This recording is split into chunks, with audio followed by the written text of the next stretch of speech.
सैनिकी स्कूल कोपरगाव यांनी मंचावर यावे. 3 मिनिटं बोलू.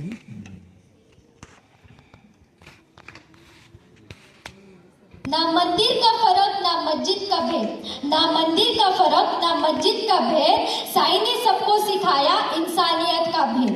एक नूर से सब बने यही पैगाम दिया, साईं नाम की माला ने हर गम दूर किया, हर गम दूर किया. नमस्कार, माझे नाव दृष्टी नितीन होल. मी इयत्ता 7वीत संत जनार्दन स्वामी मौनगिरी महाराज महर्षी स्कूल येथे शिकते. माझ्या विषयाचं नाव आहे सबका मालिक एक. आज मी अशा एका युग पुरुषाविषयी बोलण्यासाठी उभी आहे ज्याचं नाव घेतात करोडो हात आपोआप जोडले जातात, डोळे पाणवतात व मनाला एक विलक्षण शांतता मिळते. ते नाव आहे शिर्डीचे साईबाबा. विचार करा, 19व्या शतकातील शिर्डी एक दुष्काळाने होरपलेलं छोटंसं खेडेगाव. अशा या गावात लिंबाच्या झाडाखाली एक तेजस्वी फकीर येऊन बसतो. अंगावर जुनी कफनी, डोक्याला फाटकं पागोट, ना घर ना दार. लोकांनी नाव विचारलं, गाव विचारला, धर्म विचारला, पण तो फक्त मंदस्मित करायचा, कारण त्याच्यासाठी हे सगळे भेदच व्यर्थ असे होते. म्हाळसापती नावाच्या एका भक्ताने त्याला प्रेमाने साई अशी हाक मारली. साई म्हणजे साक्षात परमेश्वर संत आणि तो फकीर कायमचा साई बाबा झाला. बाबांनी शिर्डीतली पडकी मस्जिद आपलं घर बनवलं, पण गंमत बघा, त्या मस्जिदचं नाव त्यांनी ठेवलं द्वारकामाई. हिंदूची पवित्र द्वारका व मुस्लिमांची मस्जिद दोन्ही एका छताखाली. हाच त्यांच्या आयुष्यातला पहिला आणि शेवटचा संदेश होता. ते रोज ठणकावून सांगायचे, सबका मालिक एक. तुम्ही मंदिरात दिवा लावा किंवा मस्जिदमध्ये चिराग पेटवा, तो प्रकाश एकच मालिकापर्यंत पोचणार आहे.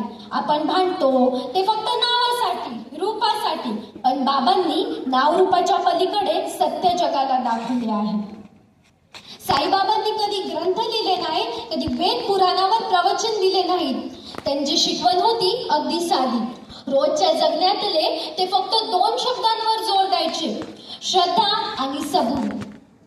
स्वतःवर श्रद्धा ठेवा, कष्टांवर श्रद्धा ठेवा व फळासाठी सबुरी ठेवा. श्रद्धा म्हणजे काय?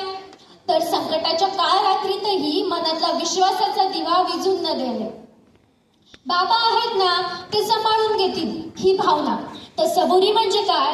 झाडाच्या अपेक्षेने, फळाच्या अपेक्षेने रोज झाडाला पाणी घालणे, पण फळ कधी तोडायचं हे झाडावर सोडणे. संयम, सहनशीलता. आज आपण सगळे इन्स्टंट न्यूडल्सच्या जमान्यात जगतो. सगळं लगेच हवंय, पण बाबा सांगतात, पोरा थांब, कष्ट तू कर, वेळ मी बघेन. साईबाबांना चमत्कारासाठी ओळखले जातात. त्यांनी पाण्याने दिवा लावला, कोरड्या विहिरींना पाणी आणलं, आजारी माणसांना बरं केलं. हो, हे सगळं खरं आहे, पण मला वाटतं त्यांचा सगळ्यात मोठा चमत्कार वेगळाच होता. तो होता माणसातला आतला अहंकार जळवण्याचा चमत्कार. द्वारकामाईत त्यांनी रात्रंदिवस धुनी पेटवली. त्या धुनीतली राख म्हणजे उदी.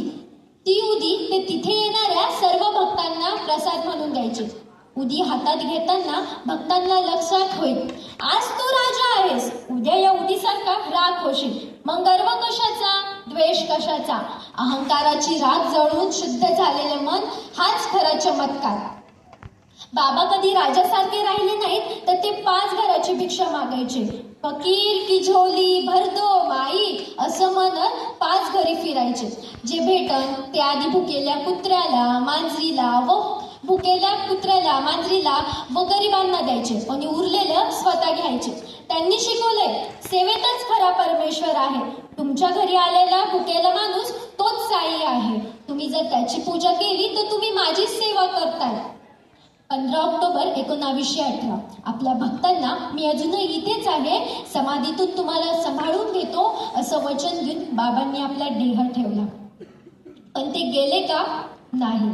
आज शिर्डीत समाधीसमोर उभं राहिल्यावर लाखो करोडो भक्तांना जो अनुभव येतो तेच साक्ष आहे की बाबा अजूनही जिवंत आहे. ते आपल्या श्रद्धेत जिवंत आहे, ते आपल्या सबुरीत जिवंत आहे. मित्रांनो, आज आपण सगळे कुठल्या ना कुठल्या स्पर्धेत आहोत. मार्कसाठी, नोकरीसाठी धावपळ करतोय. पण ह्या धावपळीत कधी कधी मन खूप थकतं, हरल्यासारखं वाटतं. तेव्हा डोळे मिटवा व बाबांचे 2 शब्द आठवा, श्रद्धा आणि सबुरी. स्वतःवर श्रद्धा ठेवा, कष्टांवर श्रद्धा ठेवा व फळासाठी सबुरी ठेवा. कारण बाबा सांगून गेले आहे, तू जर माझ्याकडे 1 पाऊल टाकशील तर मी तुझ्याकडे 10 पाऊल टाकेन. शेवटी एवढंच मनुष्य वाटतं की शिडी सजाचे लागतील पाय, तळतील पाय सर्व त्याचे, माझ्या समाधीची जो पायरी चढेल दुःख हे हरेल सर्व त्याचे. धन्यवाद. ओम साईराम.